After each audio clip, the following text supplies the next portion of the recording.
नमस्कार, मेरो नाम महावीर विश्वकर्मा। म एउटा लेख पढ्न लागिरहेको छु। यो लेख आहुतिले लेख्नुभएको हो। 2076 साल वैशाख 21 गते कान्तिपुरको कोसेलीमा प्रकाशित भएको थियो यो लेख। यसको शीर्षक नै अलि हामीले सोचिरहने भन्दा अलि फरक खालको छ। मेरी आमा महान होइनन्। यो लेखको शीर्षक, यो आर्टिकलको शीर्षक मेरी आमा महान होइनन्। हामी लगभग सबैजना नै मेरो आमा महान हुनुहुन्छ भनिरह हुन्छौँ। तर यो लेखले अर्कै कुरा गर्छ, मेरी आमा महान होइनन्। लेखकले के भन्न खोजेको, किन महान होइनन् भन्न खोजेको भन्ने बुझ्न चाहिँ यो सुन्नुपर्ने हुन्छ पुरा नै। कृपया सुनिदिनु होला। म अब यो पढ्छु। मेरी आमा महान होइनन्। केही महिना अघि एकजना साथीको आमाको मृत्युको शोकमा समवेदना प्रकट गर्न पुग्दा उनले भन्थे, उमेर त आमाको 92 थियो, तर के गर्नु, आमा भनेको 500 वर्ष बाँचे पनि थोरै लाग्ने रहेछ। विश्वका विभिन्न सभ्यताहरूमा रचिएका साहित्यहरूमा आमाको बिम्ब धेरै नै माथि छ। पूर्वीय नाम दिइएको हाम्रो समाजमा त आमालाई अझै व्यापक आयाममा प्रस्तुत गरिएकै छ। धरतीलाई आमा, जन्मभूमिलाई मातृभूमि र यहाँसम्म कि फल दिने वृक्षलाई समेत आमा सम्बोधन गर्ने संस्कृति छ। जन्मभूमिलाई पितृभूमि भनिने पश्चिमी सभ्यताहरूमा समेत आमाको बिम्बलाई माथिल्लो स्थानमा नै श्रद्धेय बनाइएकै छ। हुन त पौराणिक या आजको साहित्यमा खराब आमाहरूको पनि चर्चा नभएका होइनन्, तर ती अपवादका रूपमा वा त्यस्तै नै आमा हुन्छे र भन्ने अर्थमा प्रकट हुन्छन्। आमाहरू अन्य मानिसका निम्ति खराब वा त्याज्य हुन सके पनि आफ्ना सन्तानको नजरमा आमाहरू सधैँजसो पूजनीय स्थानमा रहेको स्पष्टै अनुभूत गर्न सकिन्छ। सन्तानहरूको भावनाको सबैभन्दा कोमल क्षेत्रमा सबैभन्दा संवेदनशील पत्र बनेर आमाहरू बसि नै रहेका छन्। सन्तानहरूका निम्ति आमाको स्नेहमय भूमिका महान छ र आमाहरू महान हुन्छन् भन्ने वकालतप्रति हत्तपत्ती असहमति जनाउन जो कोहीलाई हम्मे पर्छ। किनकि सायद आमाहरूबारे चर्चा चल्दा आफ्नै आमाले आफ्नो निम्ति कष्ट उठाएका भावुक कोमल दृश्यहरूले हामीलाई छपक्कै भिजाइदिन्छन्। हामीमध्ये धेरै जसोले आफ्नै आमाको आलोचना गर्दैनौँ, बरु आफ्नो बाबुको भने अनेक बदख्वाई पनि गर्ने गर्छौँ।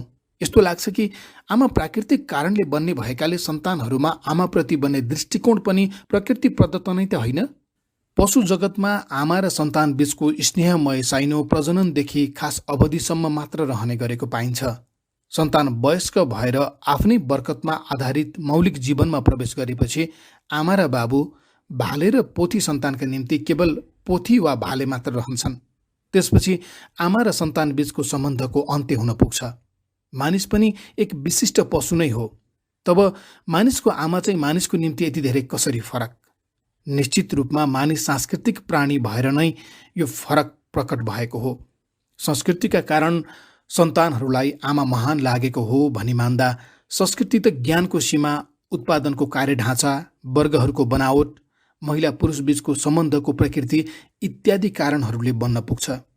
संस्कृतिलाई आलम्ब बनाएर आमाबारे चिन्तन गर्ने हो भने आजका सन्तानहरूलाई महान लाग्ने आमाहरू फरक संस्कृति भएको पुरानो समाजमा थिएनन् र पछि भविष्यको संस्कृतिमा पनि हुने छैनन् भन्ने निष्कर्षमा पुगिन्छ।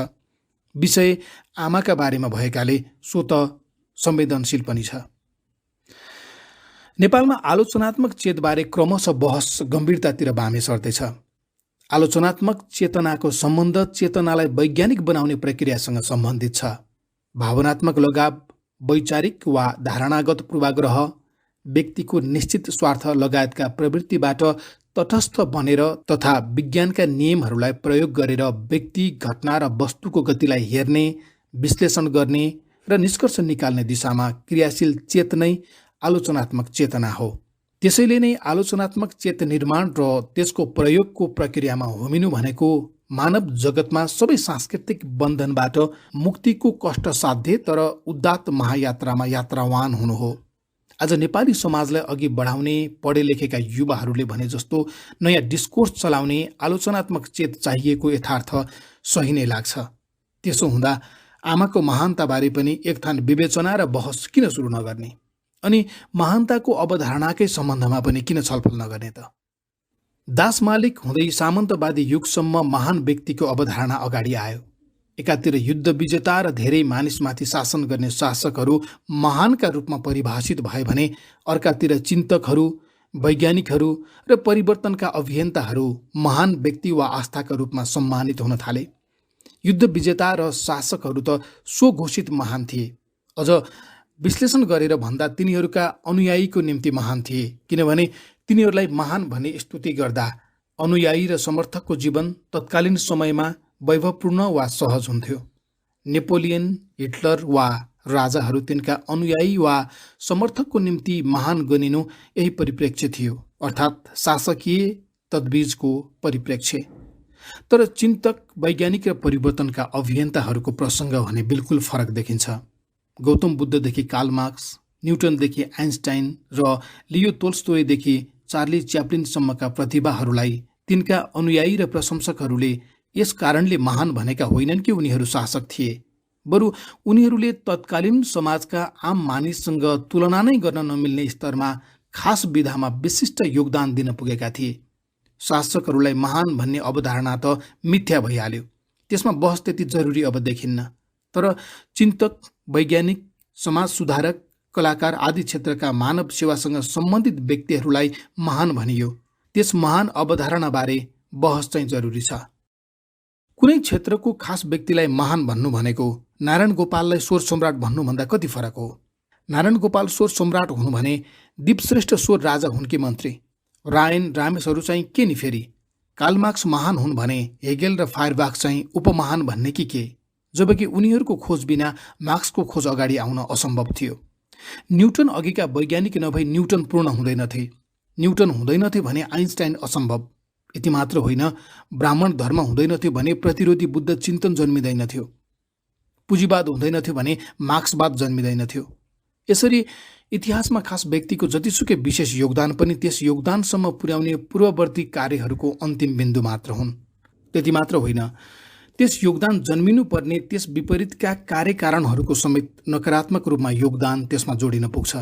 इतिहासमा व्यक्तिको भूमिका हुन्छ। कसैको कुनै विषयमा, कसैको अर्को विषयमा विशिष्ट भूमिका हुन्छ। तर त्यो भूमिका पूर्ववर्ती लामो ऐतिहासिक प्रक्रिया र परम्परागतकै एक कडीका रूपमा प्रकट भएको हुन्छ। तब त्यस निरन्तर ऐतिहासिक प्रक्रियाका कोही महान, कोही कम महान र कोही तुच्छ कसरी भन्न मिल्छ? जसरी शासकहरूलाई तिनका अनुयायीले महान स्वीकार गरी प्रचार गरे, त्यसै गरी त्यही रोग संक्रमित भएर मानव सेवाका प्रतिभाहरूलाई पनि महान देख्ने अवधारणा त बनेकै लाग्छ। गजबको कुरा त के छ भने विज्ञान, दर्शन, समाज सुधार, मनोरञ्जन आदि क्षेत्रका जुन जुन प्रतिभालाई महान भनिन्छ त्यसमध्ये सबै जसोले आफू महान भएको दाबी कहिले गरेका थिएनन्।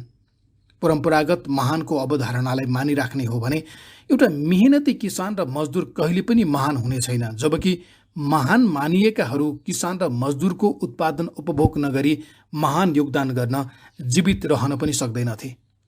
यसरी पुरानो महानताको अवधारणा बौद्धिक सम्पत्ति निजी मान्ने, निजी सम्पत्तिमा आधारित दृष्टिकोणको उपज देखिन्छ। त्यसको आजको विस्तारित रूप बौद्धिक सम्पत्तिमाथि प्याटेन्ट राइटको अवधारणा हो। बासमती चामल नेपाल, भारत, अमेरिका वा सिङ्गे मानव जातिको। पुँजीवादले भन्यो जसले पहिला दर्ता वा दाबी गरे त्यो देशको। बासमती चामल वा तमाम मानव बौद्धिकताको इतिहास कम्तीमा 75,000 वर्षको छ। तब आजको एक देशको कसरी हुन्छ? त्यसरी नै महान दर्जा दिइएका व्यक्तिका योगदान पनि हजारौं वर्षको मानव समाजको योगदानमाथि प्रकट हुन सम्भव भएको हुन्छ। अझ यो पनि स्वतः बुझिने कुरा हो कि भविष्यमा आजका भन्दा बढी योगदानहरू र योगदानकर्ता व्यक्तिहरू प्रकट हुनेछन्। तब के आजका महान त्यति बेला तुच्छ हुनेछन्? जब सर्वस्वीकार्य आमाको महानताबारे छेडछाड गर्नु छ भने यतिका भूमिका बाँध्नु त सायद जरुरी नै हुन्छ। तैपनि यो गाह्रो काम नै हो। आमाबारे कुरा गर्दा मेरो मस्तिष्कभरि रातमा 8 घण्टा अक्सिजन लिएर दिनभरि गुडुवा कुर्चीमा गुडिरहेकी 84 वर्षकी आफ्नै आमा जलझलिरहेछिन्। त्यसैले आमाको महानताबारेको यस छलफलमा 2टा कुरा गर्नु ठिक होला। 1, महान भन्ने अवधारणाबारे यस आलेखमा उठाइएका प्रश्नहरूलाई थप बहसका निम्ति थाती मानौँ। 2, पाठकहरूका आफ्ना आमा सम्बन्धी संवेदनामा चोट महसुस न्यून गर्न म आफ्नै आमाको जीवनलाई अगाडि राखेर उनी महान हुन् कि के हुन् भनी छलफल अगाडि बढाउँ। यसको अर्थ आजसम्म जुन अवधारणाका आधारमा कसैलाई महान मानियो त्यसबाट हेर्दा मेरी आमा र आम आमाहरू कस्ता देखिन्छन् होला हेर्ने प्रयत्न गरौँ। परम्परागत रूपमा महान त्यसलाई भनियो जसले खास क्षेत्रमा खुसी साथ विशिष्ट योगदान गर्यो। के आमाको महानता परम्परागत महानताको अवधारणाको कसीमा शुद्ध नै निस्कन्छ? आफ्नै आमाको जीवन र चरित्रलाई अगाडि राखेपछि यो आलेखबाट लाग्ने केही गल्तीको खत त अवश्य माफ हुने नै छ। मेरी आमाको नाम कान्छी अछामी, हाल 84 वर्ष। हामी सन्तानहरू उनलाई तिमी भन्दै हुर्क्यौँ र तिमी नै भन्छौँ। विक्रम सम्वत 1990 को भूकम्प गएको 2 वर्षपछि जन्मेको भन्छिन्। 9 वर्षको उमेरमा उनका बा आमाले 11 वर्षको मेरा बासँग बिहे गरेर अन्माइदिएछन्। बाकानी बा मेरा हजुरबाले आमैलाई जग्गीदेखि घरसम्म काखमा बोकेर ल्याइ पुर्याएछन्। बाल विवाहको कहाली लाग्दो समयको जीवन हो उनको। 14 वर्षबाट लगातार 18 देखि 24 महिनाको फेरमा बच्चा जन्माउन थालेको बाध्यता वा त्यति बेलाको नियमित मानिने क्रम त्यति बेला मात्र थामियो जब मेरो जन्म भयो। त्यस्तो यसकारण भयो कि म जन्मिँदा मेरा बा मरेको 1 महिना मात्र भएको रहेछ। अर्थात् मेरी आमा 30 वर्षको हाराहारीमा गर्भमा बच्चा लिएरै विधवा वा आजको भाषामा एक्कल भइछन्। आमासँगै पँधेरो वा मेलामा मलाई देख्दा कुनै महिलाले मलाई हेरेर गर्बे टुहुरो यही हो सोध्थे। कोही छिल्लिन मन पराउने चाहिँ सबै स्वर-सार पारेर निस्केको कान्छो यही होइन त?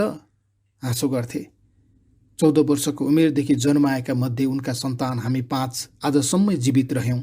उनीबाट जन्मिएर मरेका मेरा दाई दिदीहरू बारेको कथा भन्न अहिले समय र जरुरी दुवै छैन। उमेर 30 को वरपर अर्थात् आजको सचेत युवाको घरजम गर्ने समयतिर आमा त जीवित 5 सन्तान सहित लोग्नेविहीन भइन्। त्यति बेला विधवा विवाह स्वाभाविक नभए पनि विधवा महिला पहिलो भागी जान सक्थे। तर आमाको त्यस्तो चेष्टा कसैले देखेनन्। बरु छिमेकमा सच्चरित्रका निम्ति उदाहरण दिने तत्कालीन सत्पात्रकै रूपमा सबैले मानेको देखिन्थ्यो। दलित समुदायकी एक एकल महिलाको जीवनमा आउने आर्थिक समस्या अनि सामाजिक अपमान र कष्टको कुरा आज धेरैले अनुमान वा समानुभूतिको प्रयत्न गर्ने युगमा छौँ। ती सबैबाट ती आजकी बुढी घाइते त पटक पटक भइन् होला नै, तर न्यूनतम जसोतसो पार लाग्ने गरी यात्रा गरी छाडिन्। अहिले कल्पना गर्दा अकल्पनीय लाग्ने दुःखलाई छिचोलेर उनले बाँचेका हामी 2 छोरी र 3 छोरा हुर्काइ छाडिन्। अहिले जेठी छोरी र जेठो छोरा 70 नजिकै पुगिसके। तर मलाई आमाले भन्न छाड्दिनन्, ए कान्छा, घर बनाइस्? बुढेसकालमा कहाँ बस्छस्? केटाकेटीलाई कहाँ राख्छस्? अंश बन्डा गर्दा नापीमा छुटेको 2 आना जग्गा जोडिएको 1 आनाको मात्र लाल पूर्जा भएको जग्गा आमाको नाममा राखिएको छ। आमा भन्न भ्याउँछिन्, ल अन्त सकिनस् भने मेरै यही जग्गामा आएर बस्नु। यसमा दाई दिदीको हक मैले छाडे लाग्ने त हो। बाफ्रे, 84 वर्षको उमेरमा समेत बच्चाहरूबारे चिन्ता मात्र होइन, योजना समेत छ। यी बुढीमाउ अर्थात् मेरी आमा बुहारीसँग रिस उठ्दा बुहारीको थालमा थपी थपी पस्केर खुवाउने गर्दिरहेछिन्। भाउजू बुढीहरू हाँस्दै सुनाउँछन्। सबै काममा आफै अगाडि सर्ने, चेपारे घस्नै नजाने, सिधा भाषामा बोल्ने। जिन्दगीभरिमा 14 वर्ष कान्छी ठुली दिदीसँगको विवादमा एकपटक आमा रोएको देखेथे। त्यसबेला लागेथ्यो आमा पनि रुने रहेछिन्। सायद मैले बुझ्ने बेलासम्म उनको नरोई नहुने विषय धेरै सकिसकेका थिए। स्वाभिमानको मुख्य गुण थियो। आफ्नो गरिबीलाई माइतीले खिसी गरेपछि जिन्दगीमा कहिले फर्केर गइनन्। रत्युलीमा छोराहरू नहुँदा नाच्ने गर्थिन्। परम्परागत औषधिहरूको राम्रै ज्ञान थियो उनमा। गाउँलेहरूलाई समेत केही घाउ खटिराको उपचार गर्थिन् इत्यादि। र पितृसत्तात्मक संरचनाले तोकेका मूल्य मान्यता मुताबिक महिलाहरूको आचरणको पक्षमा कठोर त होइन, दृढ पक्षपाती भने अवश्य रहँदै आइन्। मेरी आमाको संक्षिप्त कथा र विशेषता लेखको विषयका लागि पर्याप्त छ। मेरो जीवनमा आमाको भूमिका र प्रचलित आमा महानवाला अवधारणाबाट हेर्दा मेरी आमा पनि कम्तीमा मलाई त महान नै लाग्नेछ।